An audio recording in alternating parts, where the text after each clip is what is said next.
महाकवि भर्तृहरि ने कहा है, येषां न विद्या न तपो न दानम ज्ञानम न शीलम न गुणो न धर्मः ते भुवि भारभूताः मनुष्य रूपेण मृगाश्चरन्ति। विद्या मनुष्य जीवन का बहुमूल्य अलंकार है, जिससे उसका समस्त व्यक्तित्व चमक उठता है, अलंकृत हो उठता है। और इसीलिए कहा है, विद्या ददाति विनयम विनयेन आयाति पात्रता। जी हाँ, आज मैं इस शिक्षा के विषय पर ही ये व्याख्यान देने जा रही हूँ। प्राचीन भारत में शिक्षा व्यवस्था। शिक्षा सभ्यता और संस्कृति के विकास के लिए नितांत अनिवार्य तत्व माना जाता है। भारतीय आर्यों ने शिक्षा के इस गहन महत्व को समझा और अतीत में शिक्षा की उत्तम व्यवस्था की। प्राचीन भारतीय शिक्षा प्रणाली का शिक्षा के प्रति 4 दृष्टिकोण थे: चरित्र निर्माण, सर्वांगीण व्यक्तित्व का विकास, जिम्मेदार उत्तरदायित्व और कर्तव्य को पहचानने वाला नागरिक तैयार करना। चौथा था प्राचीन संस्कृति और साहित्य का संरक्षण करना। वेदों में उल्लिखित अनेक उदाहरणों से सिद्ध होता है कि प्राचीन काल में भारत में बहुत ही सुसंगठित शिक्षा व्यवस्था थी। ब्राह्मण ग्रंथों में कहा गया है कि बालक को शिक्षा माता पिता और गुरु द्वारा प्रदान की जाती थी। मातृमान पितृमान आचार्यवान पुरुषो वेद। गुरुकुल और आश्रम व्यवस्था के साथ साथ इस युग में महाविद्यालय और विश्वविद्यालयों की स्थापना भी हो गई थी। बौद्ध विहारों में भी भिक्षुओं द्वारा शिक्षण कार्य किया जाने लगा था। विदेशों से भी इस काल में विद्यार्थी अध्ययन के लिए भारत आने लग गए थे।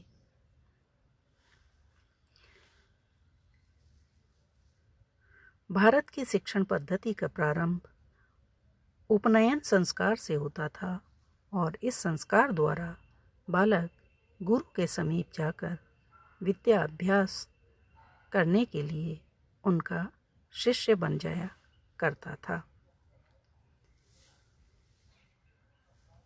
प्राचीन समय में तक्षशिला, नालंदा आदि विश्वविद्यालयों में विद्यार्थियों के लिए शिक्षण की समुचित व्यवस्था थी। महाभारत में विद्यार्थी के कर्तव्य का निर्देश करते हुए कहा गया है कि सुखार्थिनोः कुतो विद्या विद्यार्थिनः कुतो सुखम सुखार्थी वा त्यजेत विद्याम विद्यार्थी वा त्यजेत सुखम। अर्थात अगर आप विद्या प्राप्त करना चाहते हो तो सुख की चाह मत करो, अगर सुख चाहते हो तो फिर आप विद्या प्राप्त नहीं कर सकते हो। इसी प्रकार से एक स्थल पर विद्यार्थी के लक्षणों का निर्देश इस प्रकार से किया गया है कि विद्यार्थी को कैसा होना चाहिए। काक चेष्टा बको ध्यानम स्वान निद्रा तथैव च अल्पाहारी गृह त्यागी विद्यार्थिनः पंचलक्षणम। काक के समान चेष्टा, तुरंत एकदम सजग, बको ध्यानम, बक के समान एकाग्रचित्त, स्वान निद्रा, स्वान के समान तुरंत जाग जाने वाली नींद, अल्पाहारी थोड़ा भोजन करने वाला, गृह त्यागी, शिक्षा के लिए घर का त्याग करने वाला, यही विद्यार्थी के 5 लक्षण होते हैं।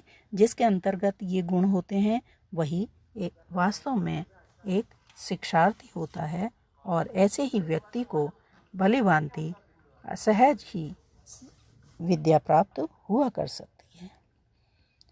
उस समय विद्यार्थी 2 प्रकार के होते थे।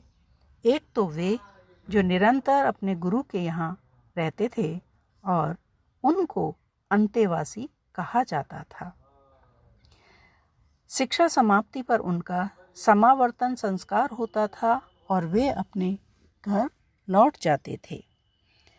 दूसरे साधारण विद्यार्थी होते थे जो प्रतिदिन गुरु के घर पर विद्या अध्ययन के लिए आया जाया करते थे। ब्रह्मचारियों को प्रारंभिक शिक्षा के पश्चात उच्च शिक्षा के लिए गुरुकुलों में भेजा जाता था। वैदिक युग और महाभारत काल में विभिन्न विषयों की शिक्षा दी जाती थी, यथा वेद, पुराण, व्याकरण, ज्योतिष, छंद, दर्शन, कला आदि का अध्ययन करवाया जाता था। मूलतः विद्या के 2 विभाजन उस समय पाए जाते थे, पराविद्या और अपराविद्या। पराविद्या में आत्मा और परमात्मा का ज्ञान कराया जाता था और अन्य समस्त विद्याओं का ज्ञान अपराविद्या में हो जाया करता था। गुरुकुलों में दोनों प्रकार की विद्याएं दिए जाने की व्यवस्था थी।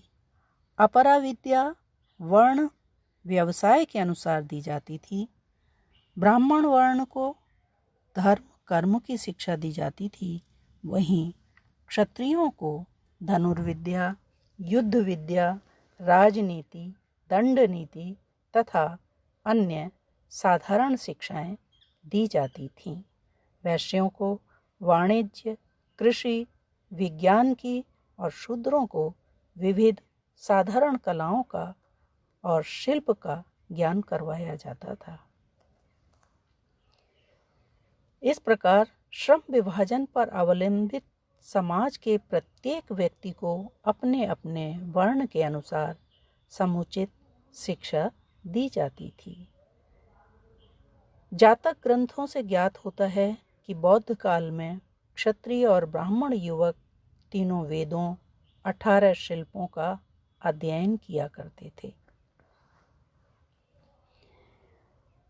अधिकांशतः शिक्षा का प्रकार मौखिक था। गुरुमुख से पाठ सुनने के उपरांत उनके समक्ष दोहराने व प्रश्न पूछकर अपनी ज्ञान प्राप्त करने की व्यवस्था थी। विषय को कंठस्थ करने पर अधिक बल दिया जाता था क्योंकि वैदिक साहित्य लिपिबद्ध नहीं था। विद्यार्थियों पर व्यक्तिगत रूप से ध्यान दिया जाता था। तक्षशिला और नालंदा में एक गुरु के पास करीब 15 से 20 विद्यार्थी हुआ करते थे। शिक्षण कार्य में गुरु बड़े और शिक्षित विद्यार्थियों का भी सहयोग ले लिया करते थे। चीनी यात्री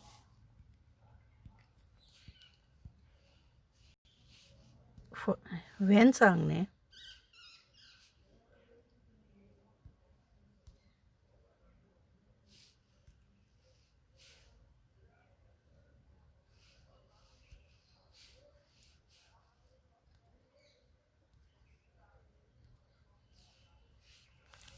वेनसांग के द्वारा शिक्षा प्रणाली बहुत ही श्रेष्ठ थी। प्रत्येक विषय के अध्यापक प्रकांड पंडित होते थे जो विद्यार्थियों को भली भांति शिक्षा ग्रहण किया करते थे। उस समय शिक्षा समाप्ति के बाद न तो किसी प्रकार की परीक्षाएं होती थीं और न ही प्रमाण पत्र या उपाधियां वितरित की जाती थीं। प्रतिदिन गुरु द्वारा अत्यंत कठिन मौखिक परीक्षा लेने की प्रथा थी। शिक्षा समाप्ति पर गुरु अपने शिष्यों को विद्वानों की मंडलियों और परिषदों में लेकर जाया करते थे। वहाँ उनसे विभिन्न प्रकार के प्रश्न पूछे जाते थे और उनकी योग्यता, विद्वत्ता, पटुता की परीक्षा हुआ करती थी। प्राचीन काल में आधुनिक युग की भांति सुसंगठित शिक्षण संस्थाएं नहीं थीं। बौद्ध युग में धीरे धीरे छोटी संस्थाओं का प्रादुर्भाव हुआ और इनमें प्रारंभ में बौद्ध धर्म के भिक्षु भिक्षुणियों को और बाद में साधारण जनता को व्यवस्थित रूप से शिक्षा दी जाने लगी। इन विहारों के आधार पर नालंदा, विक्रमशिला जैसे विश्वविद्यालयों का प्रादुर्भाव हुआ। शिक्षा के प्रमुख रूप से 5 केंद्र थे: विशाल राजधानियाँ, प्रमुख तीर्थ स्थल, बौद्ध विहार, हिंदू मंदिर और अग्रहार ग्राम। तक्षशिला विश्वविद्यालय, जो प्राचीन भारत का सर्वाधिक प्रसिद्ध शिक्षा केंद्र था, यह पश्चिमी पंजाब के रावलपिंडी नगर से 32 किलोमीटर दूर स्थित है।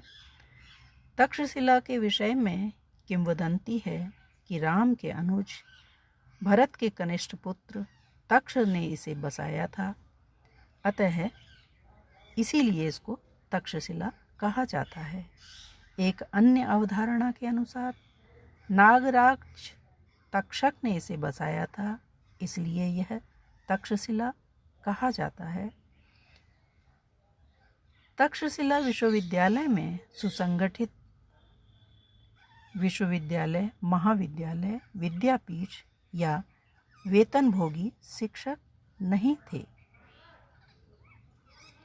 न कोई निर्दिष्ट पाठ्यक्रम ही था, न कोई निर्धारित अवधि ही, न कोई परीक्षा प्रमाण पत्र थे और न ही कोई उपाधियां दी जाया करती थीं। वह एक शिक्षा केंद्र था जहां विभिन्न विद्याओं और कलाओं के धुरंधर पंडित और विद्वान रहते थे। इनके घरों पर रहकर छात्र विद्या अध्ययन किया करते थे। यहाँ से स्नातक होने में विद्यार्थी अपने को गौरवान्वित महसूस किया करते थे।